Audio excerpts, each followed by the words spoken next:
hindsight has a way of highlighting what we've neglected. And so it matters that we think well now, that we're intentional about not neglecting the things and the people that matter most. We have to live with the end in mind. To start putting into practice what we already know about time. This morning I want to share 4 observations about time that I think most of us already know and yet choose to ignore. At least I do. Maybe you're smarter than me, but these are biblical principles that are also universal truths. So even if you're a skeptic about the Bible, you're going to hear this stuff and be like, yeah, that adds up. And none of them are deep.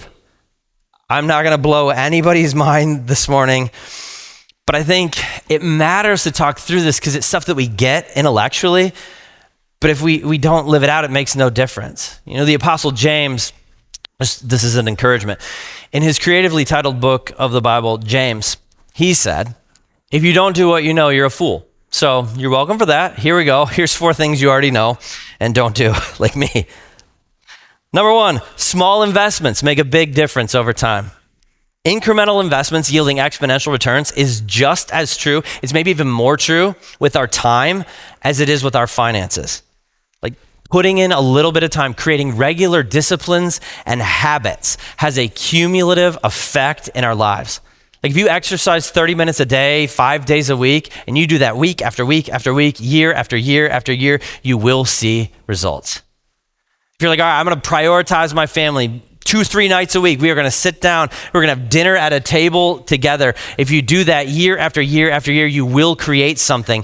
If you crack open your Bible before you crack on your cell phone screen in the morning, if you say a prayer before you take a deep breath and begin your day, if you make showing up at church a priority, if you get into a house group and you go to it, even on the weeks when you're tired and you don't feel like it, and let's just have a real honest moment here. 100% of the people in this room who are in or have ever been in a house group have had weeks where like, I do not want to do this tonight. Sometimes that's most weeks. Usually at the end, you're like, I'm glad I did that. But like if you prioritize, if you make it a habit to keep showing up, your life pays the dividends.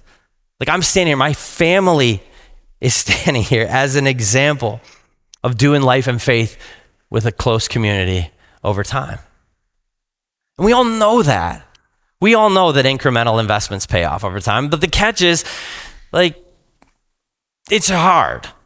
It's hard to get into habits, so we like to just try stuff occasionally, but one installment of anything rarely pays off, right? Like, you can decide, like, all right, I'm gonna do it, I'm gonna get in shape, I'm gonna commit, I'm gonna get a Bowflex. And then you go to the gym or you run for the first time in forever. And the problem is when you wake up the next morning, A, you look exactly the same, but B, you feel worse. You feel so much worse in a moment where you could have just used a little encouragement from your body. Instead, it's like, I hate you for that and I'm gonna hurt everywhere. And then other people notice. They don't notice that you did a good thing. They notice that you're struggling to sit. So instead of encouraging you, like, are you all right? You look really old, like you're gonna die. Like that's how it works. And so we quit. We quit before the habits actually pay off. But the thing is, consistency, habits, little investments continually made over time add up to something big. The flip side of that is true as well. Neglect makes a big difference over time. I promise if you set a goal and you're like, all right, you put a Post-it note on your bathroom mirror that says, do not work out for 15 minutes any day this entire year. If you stick to that goal, you will get results, guaranteed. Like if you're like, don't talk to my wife this month, she will notice. If you put a goal on the Post-it that says, don't go to church, 52 weeks, I'm gonna miss it, you're gonna notice. Not immediately, maybe not the first week, maybe not even the first month, but eventually that's gonna pay dividends in your life. The things that we consistently neglect show up in the lives that we've built. And the problem is often we don't realize it until it's too late. Like the neglect in our lives is costing us something, but in the myopia of any given moment, we can't always see how much it's costing us until we look back at failed marriages. And look back at failed relationships with our kids or our parents, and look back at failed health, and look back at failed jobs, and look back at failed classes. Hindsight has a way of highlighting what we've neglected. And so it matters that we think well now that we're intentional about not neglecting the things and the people that matter most. We have to live with the end in mind because, as Soren Kierkegaard so brilliantly put it, life can only be understood backwards, but it must be lived forwards. And I want to encourage you, when it comes to faith, sometimes that's the easiest one to value as important and then just kind of shove off to the back of our schedules because life is busy and we got a lot else going on. But the cumulative effect of neglect is going to be felt. If God doesn't show up in your life or in your calendar, someday you're going to find yourself sitting there wondering if faith is real and why he feels so far away. Because neglect makes a big difference over time. Your habits and your neglects both have a compounding interest in your life. However, random things make no difference over time. And honestly, I feel like this is another one that isn't too hard to wrap our minds around. About a decade ago, I was feeling just out of shape one night. I was watching TV with Jenny. It was 10 p.m. and I was like, I'm gonna go for a run. So I didn't tell her that. I just walked upstairs and got changed. And as I was walking out the door, she's like, what are you doing? It's like, I'm going for a run.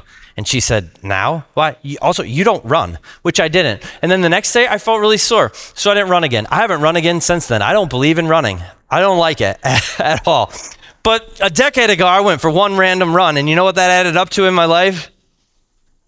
One funny story Jenny can tell about how stupid I am. So at least it's that. But in my life, for me, it paid off zero. And I think so often we want to do the right thing, but we just want to do it at complete random. But you can't be like, I did the family dinner thing a couple weeks ago. Since then I've been working late, I golfed a few times, but I checked that box. Doesn't that count for anything? It's like saying I took my wife on a really great date last year. I read half a book in college. Add all of that up and what do you have? And we know it. We get it, that it just doesn't work like that. You can't eat salad for lunch 2 Wednesdays ago and think I'm nailing it. But it's hard, at least for me, because I get so distracted by random. It's so easy to zoom into a phone or a screen and just miss out on everything that's happening around me, to do one thing here and another thing there without putting a plan together for why I'm doing any of those things. And it's easy too to just make excuses for that. I'm really tired today. I'm just exhausted. Today I'm just going to get distracted with random stuff, but next week. Do you realize how much confidence most of us put in the person we're going to be next Monday? It's unbelievable. I'll tell you guys this, future Mike is nailing it. He's doing so good. He's very organized. He's efficient at work. He never spends more than 30 minutes a day on his phone. Future Mike, I'll tell you this, he works out, and then instead of eating for the rest of the day, exercise gave him diplomatic immunity on calories, he eats healthy. That guy's doing so good that I continually assign him responsibilities he has shown no ability whatsoever to handle. That's this is how I'm doing my life. I'm like, someday soon. And I know, don't lie to me. I'm not the only one who says someday a lot about the person I will be, but just not today because I'm tired. Just not today because it was a hard day. Someday. Creedence Clearwater Revival said it best though. Someday never comes.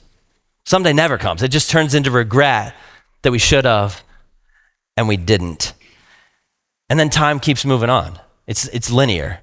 We can't stop it. We can't press pause until someday arrives. And the issue is that in the places that matter most, you can't make up for lost time. You cannot go back and get the same return on investment in areas that you neglected or ignored because you were distracted by the random things the world put in front of you. It just doesn't work. You can start today.